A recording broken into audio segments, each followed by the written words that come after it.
What's up, guys? Welcome back to the channel. We're talking about the Acolyte Episode 5, and I am blown away. Disney loves their fans, and they love Star Wars, and they do it with diversity. We saw one of the greatest lightsaber battles of all time, and they did it with diversity. This is the first time in the history of existence that we have seen actual diversity on screen in Star Wars, and I am so happy about that.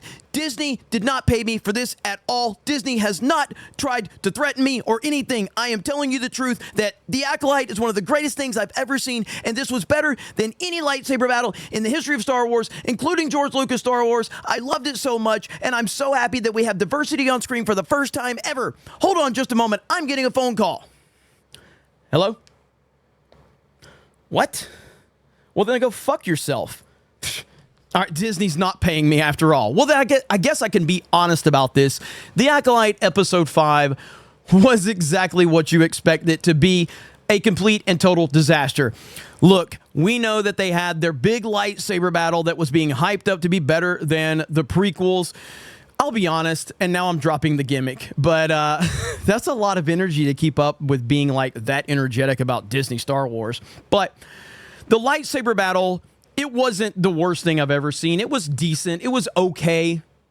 But that means nothing when you have a story that has led you to absolutely nowhere. And that's exactly what we got in the Acolyte Episode 5. A story that has led us to nowhere. Nowhere at all.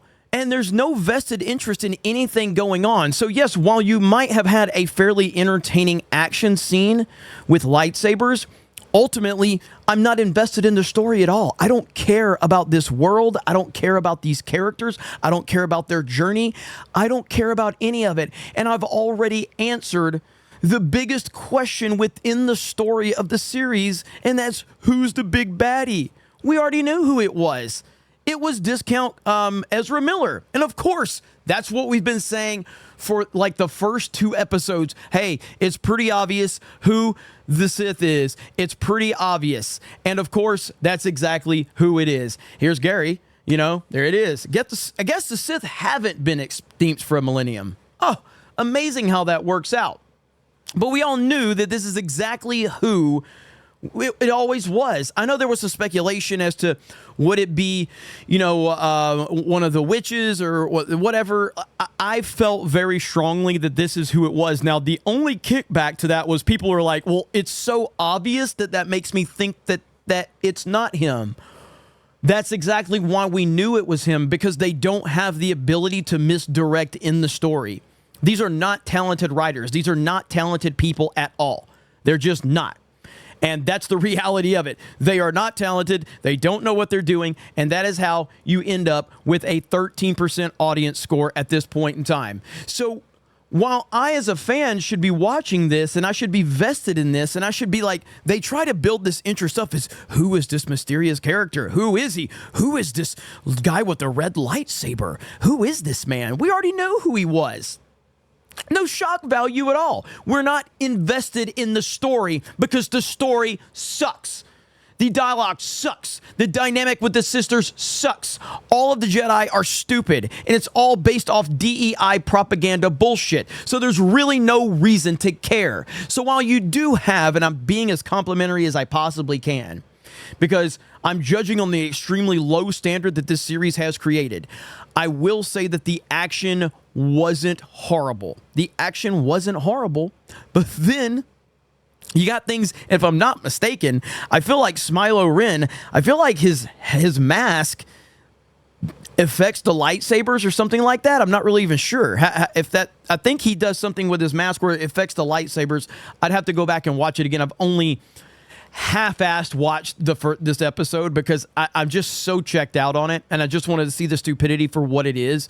But I'm pretty sure that that's what happened. Now, during this episode, Yord dies. What's the young girl's name? Jackie? Is that her name? Jackie or whatever?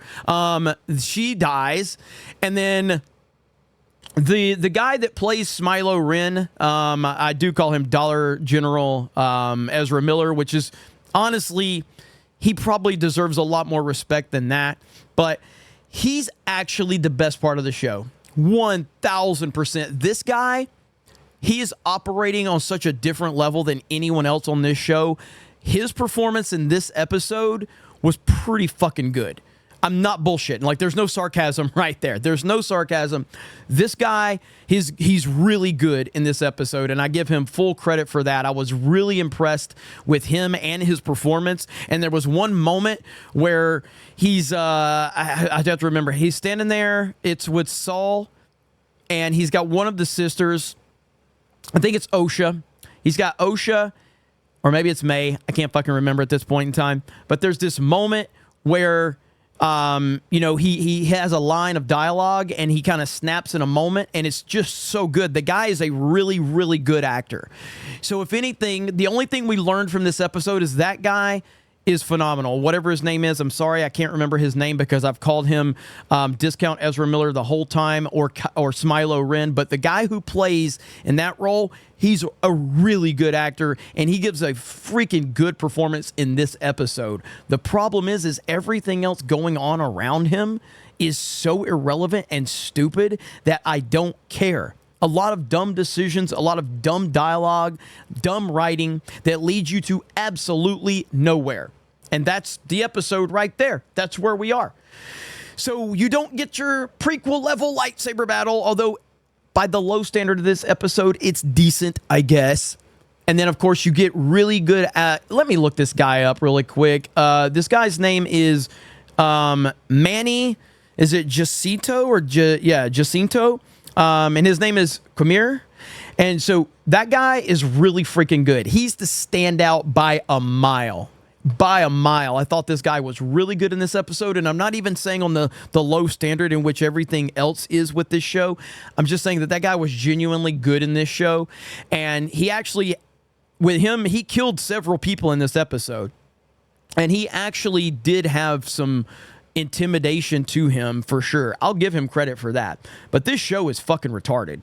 This show is bad. Everything around this show, the story built around it, the characters, the motivations, it's all retarded. So that's where we are. Episode 5 is in the books. The Acolyte is here. And I do think, if I'm being honest, I think this is probably the best episode. That's not saying much. In fact, that's the wrong way to word it. It's the least worst episode in a horrifically bad series that has no resemblance to Star Wars whatsoever. You guys let me know your thoughts in the comments below. Thank you very much for checking out this video, and we will talk to you later.